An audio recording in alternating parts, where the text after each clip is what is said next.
pinagpalit ka. At ang unang instinct mo? Gumanti, magpaselos. Patunayan na mali siya. Ipakita na kaya mong makahanap ng mas better. Iparamdam na hindi ka nasaktan. Pero ito ang hindi alam ng karamihan. Ang pinakamalakas na revenge ay hindi ingay. Hindi parinig. Hindi dramatic na comeback.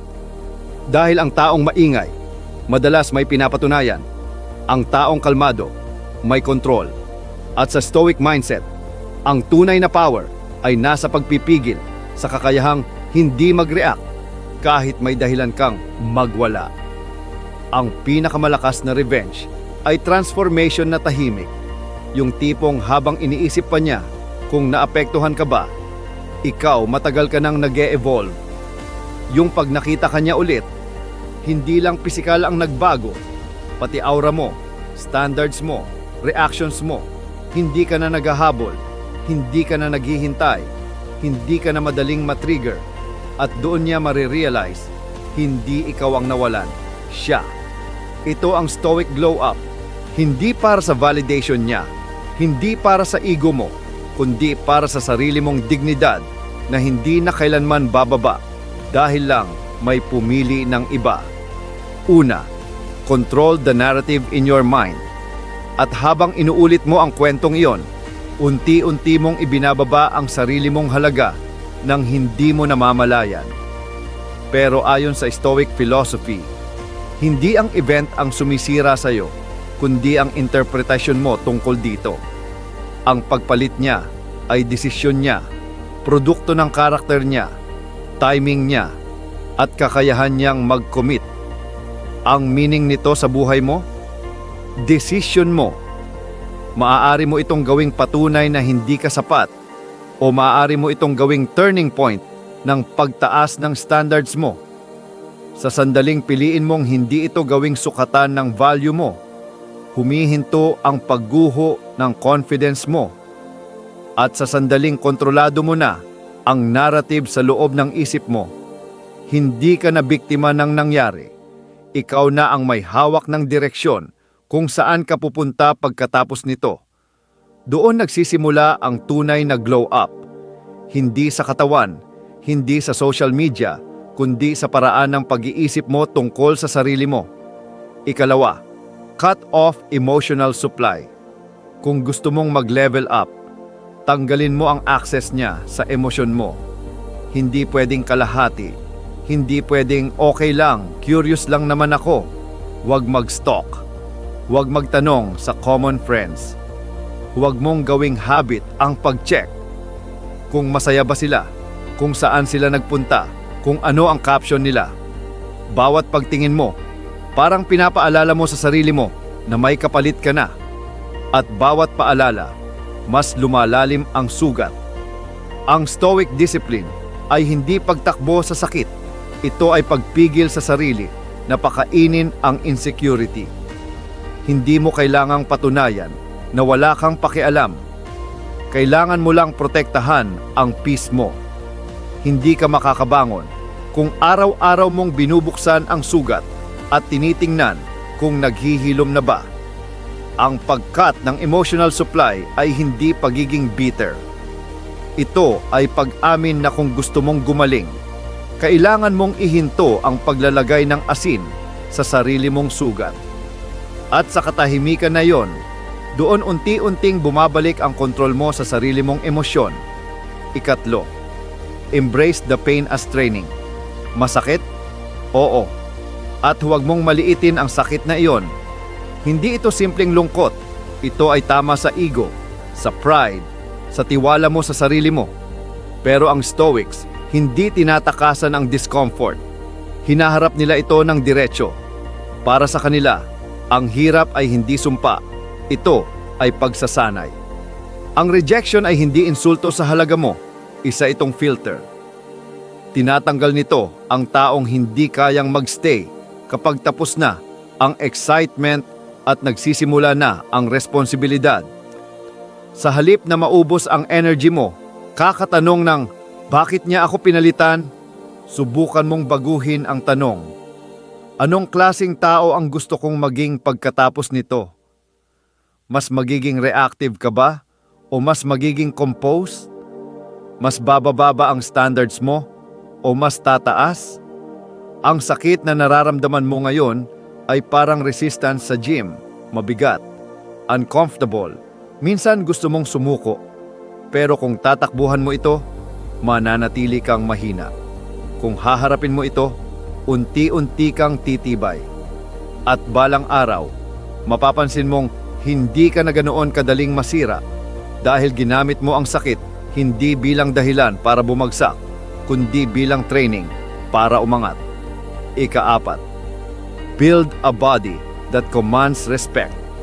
Hindi ito tungkol sa pagpapaselos o pagpapakita sa kanya na kaya mong makamove on. Ito ay tungkol sa self-respect at sa pagpapakita sa sarili mo na kaya mong panindigan ang iyong disiplina. Kapag inayos mo ang katawan mo, regular na gym, proper sleep, healthy eating, at overall discipline sa lifestyle, hindi lang pisikal na anyo ang nabubuo. Nabubuo rin ang mental toughness at consistency.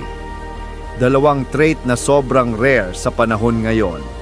Ang consistency ay nakikita hindi sa biglaang resulta, kundi sa patuloy na pagpili ng tama kahit mahirap o walang nakatingin. Kapag nakita kanyang mas malakas, mas composed, mas confident, hindi iyon dahil gusto mong magpakita o magpaselos. Iyon ay side effect ng tunay na dedication at self-mastery. Ang katawan mo ay nagsasalita bago ka magsalita. Ang postura, ang galaw, ang paraan ng pagtindig mo ay nagpapadala ng mensahe. Hindi ako pababayaan ng sitwasyon at hindi ako pababayaan ng sarili ko. At kapag naramdaman iyon ng tao na minsang iniwan ka, hindi niya ito basta-basta malilimutan. Ang presensya mo, hindi ang salita, ang nagiging pinakamalakas na statement mo. Ika-5, i-upgrade your values silently. Habang sila busy sa honeymoon phase ng bagong relasyon o ng bagong excitement sa buhay nila, ikaw naman ay nakatutok sa self-investment phase.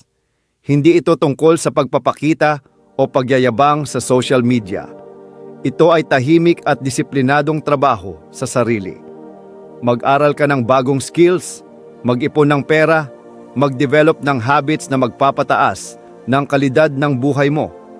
Ang stoic revenge ay long-term, hindi instant gratification. Hindi pakita sa kanya ngayon na kaya mo. Hindi ka nakikipag-compete sa kilig o sa attention na nakuha niya sa iba. Ang nakikipag-compete ka ay sa future version ng sarili mo, yung mas mature, mas composed, mas capable.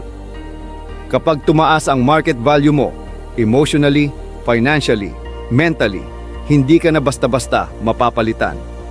Ang pagiging desirable ay hindi nanggagaling sa pagiging available o needy.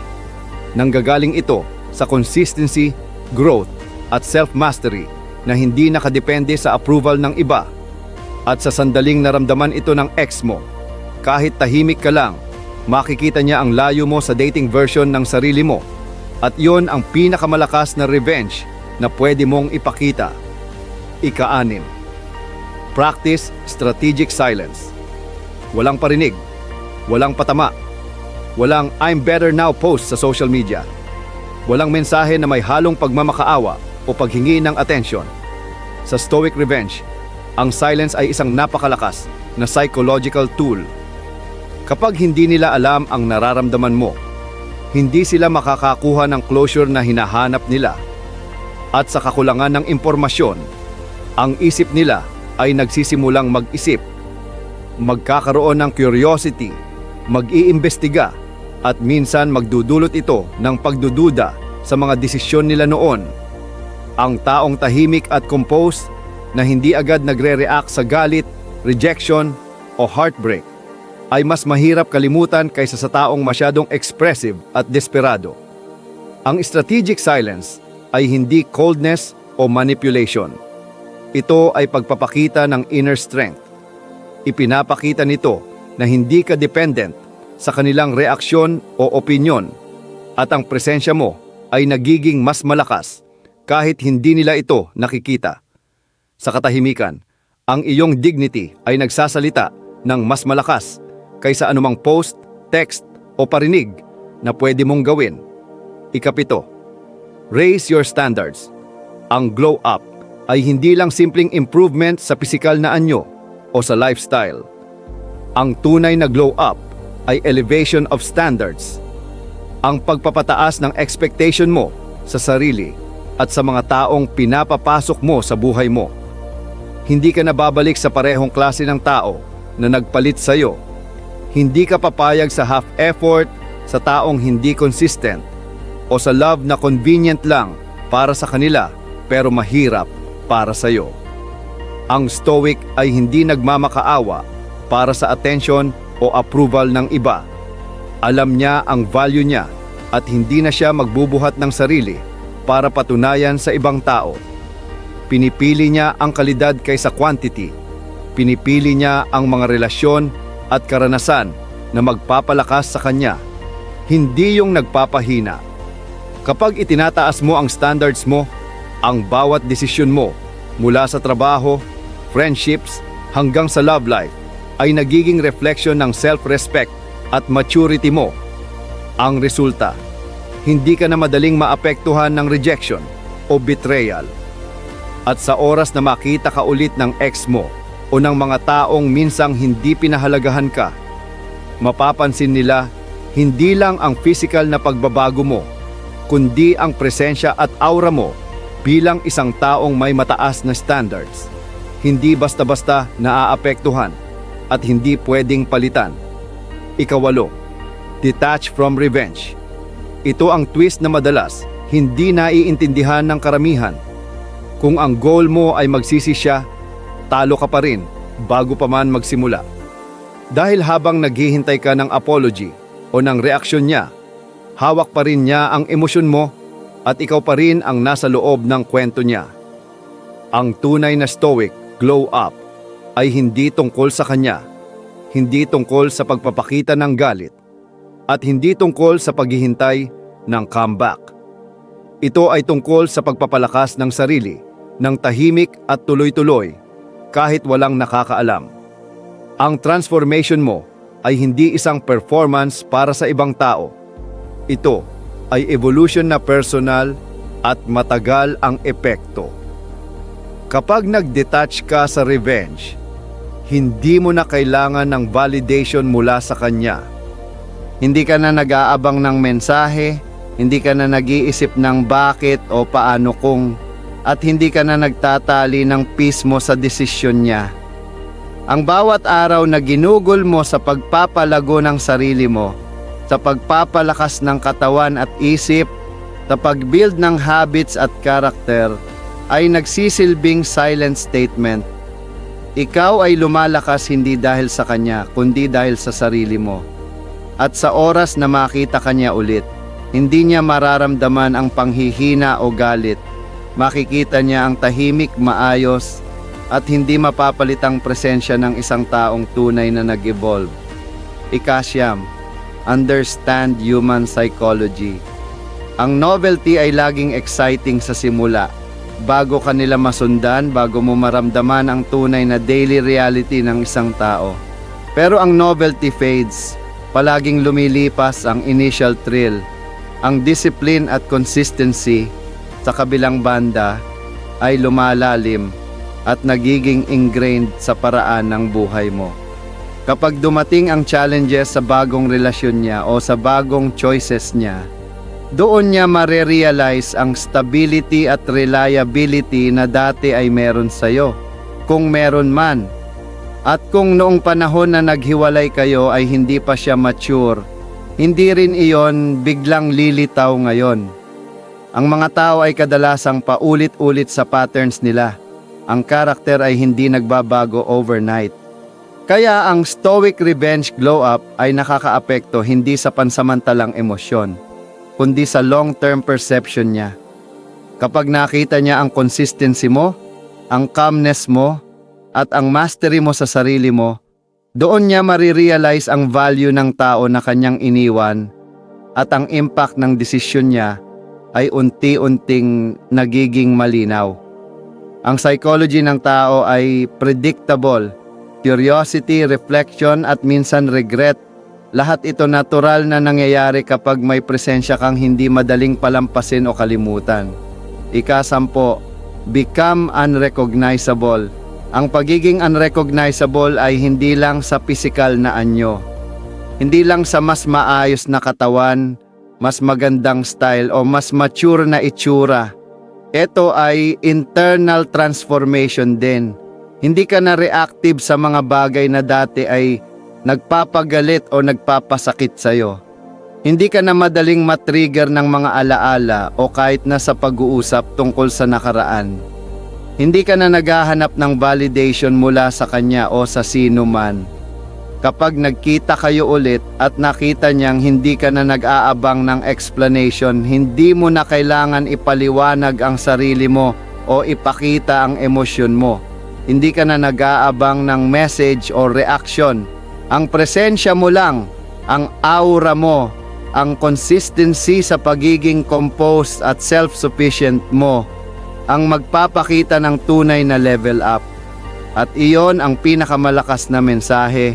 Ikaw ang tao na iniwan niya, pero hindi na ikaw ang dati mong sarili. Hindi siya makaka-access ng dating emosyon mo. Hindi niya makikita ang pangangailangan mo. At sa bawat minuto na lumilipas, mas naiintindihan niya ang value ng presensya mo. Hindi sa salita, kundi sa mismong existence mo bilang isang mas matatag, mas matured, at mas confident na version ng sarili mo. Pinagpalit ka niya at sa simula parang bumagsak ang mundo mo. Pero sa bawat araw na lumipas, unti-unti mong natutunan na ang tunay na kapangyarihan ay hindi nagmumula sa kanya, kundi sa sarili mo. Hindi ka nagwawala, hindi ka gumaganti, at hindi ka naghahabol. Sa halip, nag-aaral ka, nagsasanay ka, at tahimik na itinataguyod ang sarili mong disiplina. Habang siya busy sa kasalukuyan, ikaw ay abala sa pagpapalago ng sarili. Nag-i-invest sa katawan, isip, emosyon, at financial freedom mo. Ang presensya mo ngayon ay mas mabigat, mas composed, at mas mahirap kalimutan, kahit na wala kang sinasabi o pinapakita. Kapag dumating ang araw na magsisi siya at tignan ka muli, marerealize niya na ang tao na iniwan niya ay hindi na siya, kundi isang mas evolved, mas confident, at mas self-sufficient na ikaw. At sa sandaling iyon, baka ikaw na ang nasa posisyon na pumili kung gusto mo pang bumalik sa kanya o hindi. Ang tunay na stoic revenge glow-up ay hindi nakadepende sa paghingi ng sorry o sa pansin ng iba. Ito ay nakasalalay sa katahimikan, sa growth at sa mastery mo sa sarili mo. At iyon ang pinakamalakas at pinakamalinis na paraan para ipakita na kahit pinagpalit ka, hindi ka kailanman mapapalitan sa sarili mong mundo.